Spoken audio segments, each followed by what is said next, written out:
అధిక దిగుబడులకు పంటల సాగులో ఆచరించవలసిన మేలైన యాజమాన్య పద్ధతులతో పాటు సాగు ఖర్చులు తగ్గించే అధునాతన సాంకేతిక పరిజ్ఞానాన్ని అన్నదాతలకు చేరవేస్తూ వారి అభివృద్ధే ధ్యేయంగా ముందుకు సాగుతున్న రైతు నేస్తం కార్యక్రమానికి స్వాగతం. ఈనాటి కార్యక్రమంలోని ముఖ్యాంశాలు: దూడల పెంపకంలో మెళకువలు, వర్షాకాలంలో తమలపాకు తోటల యాజమాన్యం, వయ్యారి భామ కలుపు నివారణ, పశువులలో పునరుత్పత్తి సామర్థ్యం పెంపుదల సూచనలు. నేటి లేగదూడలే రేపటి పాడి గేదెలు కాబట్టి పశు పోషకులు లేగదూడల పోషణ, ఆరోగ్య సంరక్షణలలో తగిన మెళకువలు పాటించాల్సిన అవసరం ఎంతైనా ఉంది. లేగదూడల పెంపకంలో రైతులు తగిన శ్రద్ధ చూపిస్తే అవి అన్ని పాడి గేదెలుగా తయారవుతాయి. తద్వారా పాడి పరిశ్రమ లాభదాయకంగా ఉంటుంది. దూడల పెంపకంలో మెళకువలను గురించి ఇప్పుడు మనం తెలుసుకుందాం. లేగదూడల సంరక్షణ తల్లి గర్భంలో ఉన్నప్పటి నుండే మొదలు కావాలి. చూడి పశువును బాగా మేపినట్లయితే ఆరోగ్యవంతమైన, ఎక్కువ బరువుగల దూడ పుడుతుంది.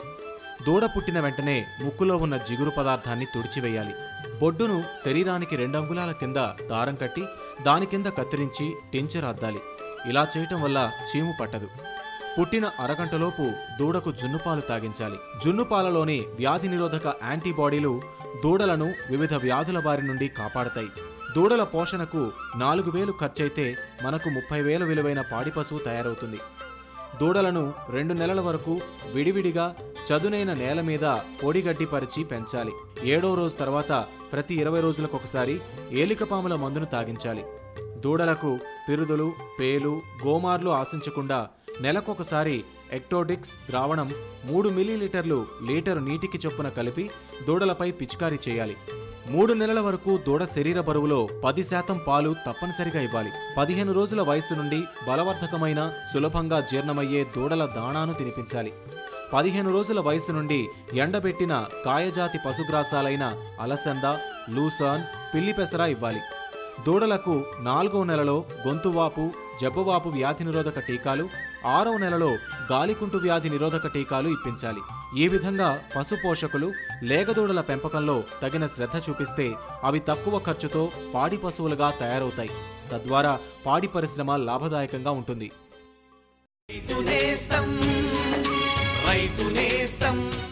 ఇదిగో ఇంకా చెప్పు. అంతే. అరే అదేమిటయ్యా, ఇంత కొంచెం రసాయనిక ఎరువా? పొలం పనులు మానేసావేంటి? పొలం పనులు కాదు, అమాయకత్వాన్ని వదిలేశాను. మట్టి పరీక్షలు జరిపించాను. ఏం లేదు, ఇప్పుడెంత అవసరమో అంతే ఎరువుని పొలంలో జల్లుతాం. రైతన్నలు ఈ రోజే మీ సమీపంలోని జిల్లా భూపరీక్ష ప్రయోగశాలలో మట్టి పరీక్షలు జరిపించండి. మట్టిలోని పోషక తత్వాలు, తేమ, మొక్కల అభివృద్ధిని దృష్టిలో పెట్టుకుని కావలసిన పోషక తత్వాల్ని జల్లండి. అన్నట్టు మట్టిలోని సల్ఫర్, జింక్, బోరోన్ వంటి సూక్ష్మ పోషక తత్వాల గురించి తెలుసుకోవడం మర్చిపోకండి. ఎరువు ఇంకా జైవిక ఎరువుల్ని సరిగ్గా వాడి నేలలోని ఉత్పాదక శక్తిని పెంపొందించండి. దిగుబడిని పెంచి ఖర్చుని తగ్గించండి. అమూల్యమైన విదేశీ ద్రవ్యాన్ని పొదుపు చేయడంలో సహకరించండి. అంతేకాదు, కొద్ది కొద్దిగా నత్రజనిని అందించే ఎరువులు అంటే వేపతో కూడిన యూరియాకి ప్రాధాన్యతనివ్వండి. ఆకుల మీద యూరియాని జల్లండి. అరే వా, నిజంగానే తెలివైన వాడు అయ్యావే. అధిక సమాచారానికి సంప్రదించండి జిల్లా వ్యవసాయ అధికారి లేదా కిసాన్ కాల్ సెంటర్. మన రాష్ట్రంలో వాణిజ్య స్థాయిలో సాగు చేసే తోట పంటలలో తమలపాకు ఒకటి. తమలపాకును మన రాష్ట్రంలో ఉత్తరాంధ్ర, కోస్తా తీర ప్రాంతాలలో విస్తారంగా సాగు చేస్తున్నారు. తమలపాకును సాగు చేయు రైతులు వాతావరణ పరిస్థితులకు అనుగుణంగా తగిన యాజమాన్య పద్ధతులను పాటించాలి. అప్పుడే నాణ్యమైన దిగుబడులను పొందగలరు. ప్రస్తుతం రాష్ట్రంలో ఉన్న వర్షాకాల పరిస్థితులలో తమలపాకు సాగులో పాటించవలసిన యాజమాన్య పద్ధతులను గురించి ఇప్పుడు మనం తెలుసుకుందాం. తమలపాకు మన రాష్ట్రంలో సుమారు 2,500 హెక్టార్లలో సాగు చేయబడుతూ సుమారు 2,500 లక్షల పంతాల దిగుబడినిస్తుంది. మన రాష్ట్రంలో తమలపాకును ఎక్కువగా శ్రీకాకుళం, విజయనగరం, విశాఖపట్నం, గుంటూరు, కడప, నెల్లూరు జిల్లాల్లో సాగు చేస్తున్నారు. వర్షాకాలంలో ఉండే అధిక తేమ పరిస్థితుల్లో తమలపాకు తోటలకు చీడపీడలు ఎక్కువగా ఆశించే అవకాశం ఉంది. తమలపాకు పంట కోతకు ముందు ఏ విధమైన అంతర్వాహక తెగులు, పురుగు మందులు వాడకూడదు. కాబట్టి రైతులు సాగులో మేలైన శాస్త్రీయ యాజమాన్య పద్ధతులు పాటించినట్లయితే చీడపీడలను నివారించుకోవచ్చు.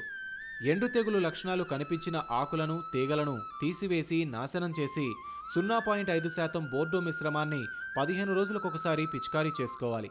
తమలపాకు తోటల యాజమాన్యంలో మెళకువలను గురించి వ్యవసాయ శాస్త్రవేత్త డాక్టర్ పద్మోదయ మాటల్లో తెలుసుకుందాం. ఎండు తెగుల్లో ముఖ్యంగా ఫైటాఫ్థరా ఎండు తెగులు అనేటువంటిది ఎక్కువగా ఈ తోటల్లో గమనించడం జరుగుతూ ఉంది. ఈ లక్షణాలుగా తీసుకున్నట్లయితే తెగులు లక్షణాలు ప్రారంభ దశలోనే మనం ఈ తీగ యొక్క మొదలు భాగం గాన చూసినట్లయితే ఈ వేరు భాగంలో నేలలో అధికంగా తేమ ఉన్నప్పుడు, చల్లటి వాతావరణం ఉన్నప్పుడు ఎక్కువగా తెల్లటి బూజు ఏర్పడి ఆ పైన ఉన్నటువంటి చర్మాన్ని, వేరు మీద ఉండేటువంటి చర్మాన్ని కుళ్ళజేయడం వలన దానికి పీచువేరు వ్యవస్థ అవి నష్టపోయి తీగ ఎక్కడిదక్కడ పాచిపోవడం జరుగుతుంది. అదే వాతావరణం కొంచెం వర్షం ఎక్కువగా ఉండి తేమగా ఉన్నప్పుడు, గాలిలో తేమ ఎక్కువగా ఉన్నప్పుడు ఈ శిలీంధ్రము పైకి అలాగే వ్యాపించి కొమ్మలు ఎక్కడక్కడ ఎండిపోతూ మొత్తం తీగ మొత్తం ఎండిపోయేదానికి అవకాశం ఉంటుంది. ఆ సందర్భంలో మనకు మొత్తం తీగ ఎండిపోవడం వలన పైరు ఎక్కువగా నష్టానికి గురి అవుతూ ఉంటుంది అన్నమాట. ఈ విధంగా మనం ఈ తెగుల్ని ప్రారంభ దశలోనే గమనించినట్లయితే దీనికి కొన్ని తగిన యాజమాన్య పద్ధతులు పాటించి తెగుల నుంచి కలిగేటువంటి నష్టాన్ని తగ్గించుకోవడానికి అవకాశం ఉంది. మొదటగా రైతు విత్తనపు తీగలను ఎంచుకున్నప్పుడు శ్రద్ధ వహించాల్సి ఉంటుంది. ఈ విత్తనపు తీగలని సాధ్యమైనంత వరకు ఈ తెగులు సోకినటువంటి తోటల్లో నుంచి తీగలను సేకరించుకొని ఆ తీగలను కూడా నాటే ముందుగా బ్లైటాక్స్ అనేటువంటి మందు లేదా బ్లూ కాపర్ అనేటువంటి మందు, కాపర్ ఆక్సీ క్లోరైడ్కి సంబంధించింది 3 గ్రాములు 1 లీటర్ నీటికి చొప్పున మందు ద్రావణం తయారు చేసుకొని ఈ తీగలను దాదాపు 15-20 నిమిషాల పాటు ఆ ద్రావణంలో ముంచి మనం ఈ విత్తనం తీగలను గాన భూమిలో నాటుకున్నట్లయితే బాగా ఈ తెగులు నివారణ జరిగేదానికి అవకాశం ఉంటుంది. ఈ మందు కాకుండా రిడోమిల్ అనేటువంటి మందుతో కూడా మనము విత్తనం తీగలని మనము శుద్ధి చేసుకొని ఆ తర్వాత నాటుకున్నట్లయితే కూడా ఈ తెగులు కొంతవరకు ఈ విత్తనం తీగల ద్వారా వ్యాప్తి చెందేటువంటి అవకాశం తక్కువగా ఉంటుంది. తర్వాత నేలలో ఒకే పొలంలో తమలపాకు తోటల్ని సాగు చేయడం కూడా చాలా ప్రమాదకరం. ఈ సాగు విషయంలో పంట మార్పిడి పద్ధతిని అవలంబించినట్లయితే ముఖ్యంగా జొన్న కానీ లేదా మొక్కజొన్న వంటి పంటలతో 2-3 సంవత్సరాలు పంట మార్పిడి చేసుకుని తమలపాకు తోటలను పెంచుకున్నట్లయితే చాలా వరకు ఈ తెగుల నుంచి మనకు నష్టాలు తక్కువగా ఉంటాయి. తర్వాత నేలలో ఈ ఫైటాఫ్థరా అనేటువంటి శిలీంధ్రం ఎక్కువ రోజులు ఉండేదానికి అవకాశం ఉంటుంది. కాబట్టి మనం ఎక్కువగా ఈ నేలల్లో సేంద్రియ ఎరువుల్ని రైతులు బాగా వేసుకోవాల్సి ఉంటుంది.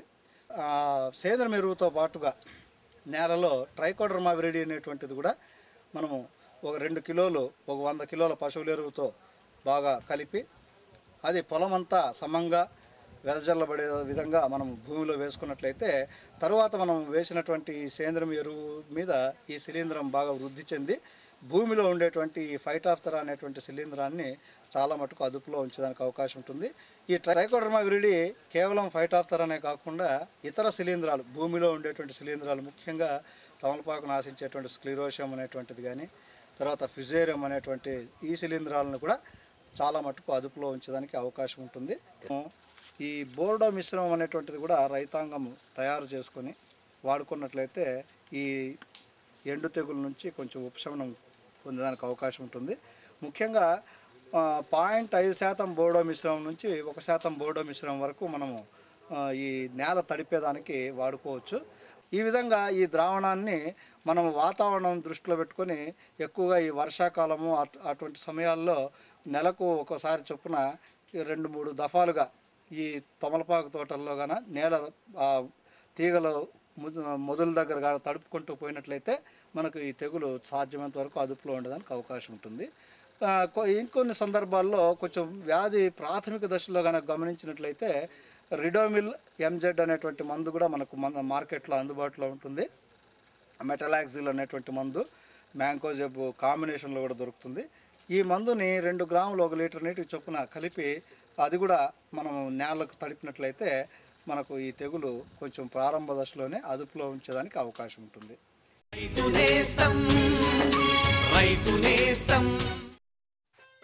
అమ్మా, అన్నం పెట్టవా? కాసేపు ఆగమ్మా, పప్పు ఇంకా ఉడకలేదు. ఇంకా దిగులక్కర్లేదే, ఇక పప్పు చక్కగా ఉడుకుతుంది. అర్థం కాలా?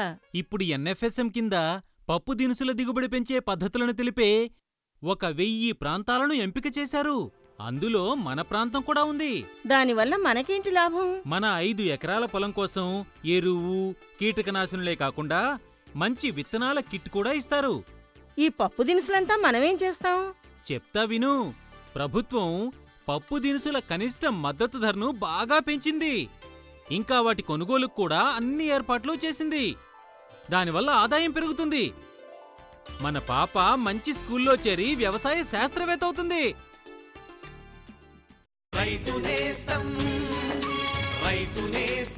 రైతులు పంటల సాగులో ఎదుర్కొంటున్న ముఖ్యమైన సమస్యలలో కలుపు మొక్కల సమస్య ఒకటి. ఈ కలుపు మొక్కలు పోషకాలు, నీరు, సూర్యరశ్మి కొరకు పంట మొక్కలతో పోటీపడి దిగుబడులను తగ్గిస్తున్నాయి.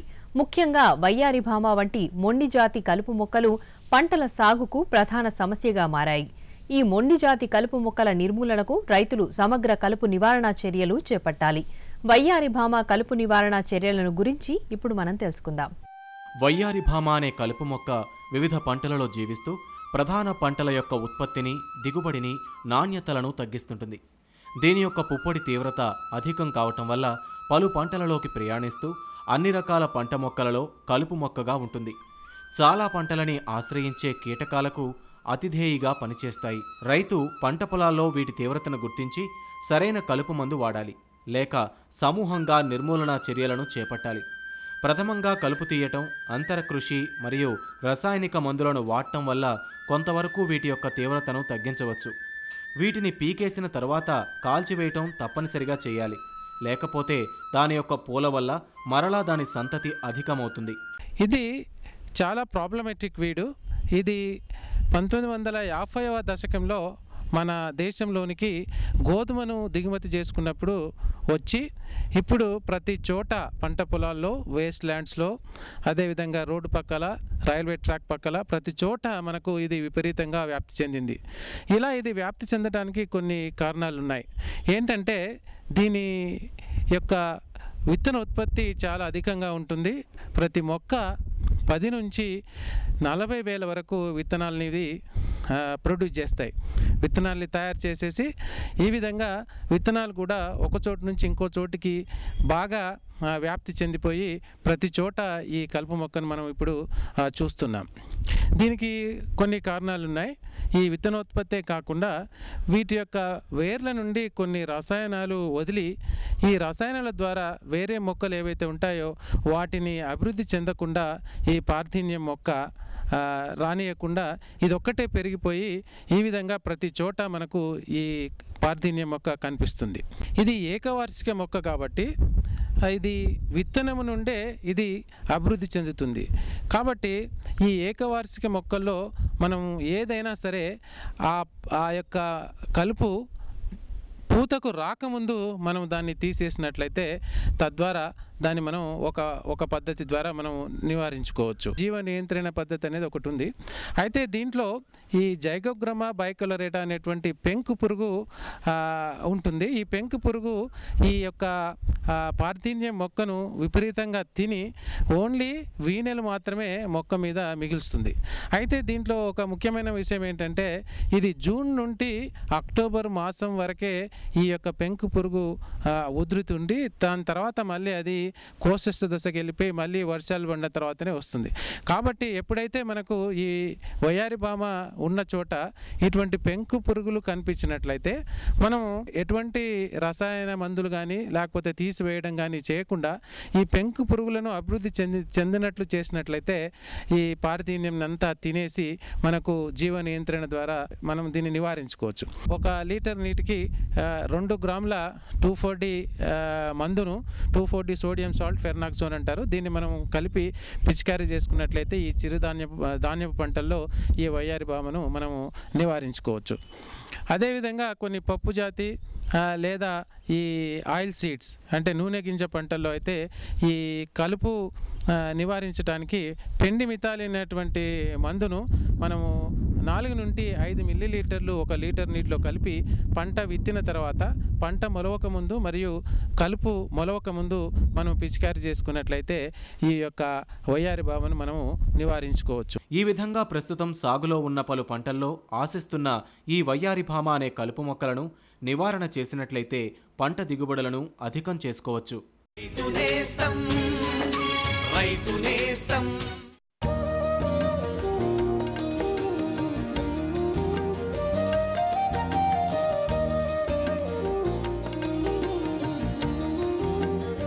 రాఘవ్, విత్తనాలు కొన్నావు, కీటనాశకాలు కొన్నావు, ఇంకా ఎరువు కొన్నావు. వీటన్నిటికీ డబ్బు ఎక్కడి నుంచి వచ్చింది? గోపాల్, ఇప్పుడు డబ్బు గురించి ఎందుకురా దిగులు? నా దగ్గర ఇప్పుడు కిసాన్ క్రెడిట్ కార్డు ఉంది. కార్డా? ఇదేమిటి? ఏంటా, ఇది బ్యాంకు నుండి దొరుకుతుంది. ఈ కార్డుతో ఒక పరిమితి వరకు మన పొలానికి ఏమేం సామాన్లు కావాలో అంటే ఎరువులు, కీటనాశకాలు, డీజిల్ ఇవన్నీ కొనొచ్చు. అప్పు గురించి ఎదురు చూడక్కర్లేదు. అట్టగా నాకు కూడా ఒక కార్డు ఇప్పించు. అట్టగే సమీపంలోని బ్యాంకుకు వెళ్ళు, కార్డు తీసుకో, ఇంకా బోలెడు లాభాన్ని పొందు. పాడి పశువులు ప్రతి సంవత్సరం ఈనుతూ ఈనిన 3-4 నెలలకు తిరిగి చూలు కడుతూ ఉన్నట్లయితే సక్రమమైన పునరుత్పత్తి కలిగి ఉన్నట్లు చెప్పవచ్చు. దీనివలన రైతులు ఆశించిన స్థాయిలో పాల దిగుబడితో పాటు ఏటా ఒక దూడను పొందవచ్చు. తద్వారా పాడి పరిశ్రమ లాభదాయకంగా ఉంటుంది. పశువులలో పునరుత్పత్తి సామర్థ్యం పెంపుదలకు రైతులు తీసుకోవాల్సిన మెళకువలను గురించి ఇప్పుడు తెలుసుకుందాం. వ్యవసాయ రంగానికి అనుబంధంగా పాడి పరిశ్రమ అనాదిగా వస్తోంది. కాబట్టి పాడి పశువుల్లో ఎంపిక, ఆరోగ్యం, పోషణ మరియు పునరుత్పత్తి వంటి విషయాల్లో పలు జాగ్రత్తలు వహించాల్సి ఉంటుంది. పాడి పశువులు అనేక రకాల వ్యాధులకి బలవుతుంటాయి.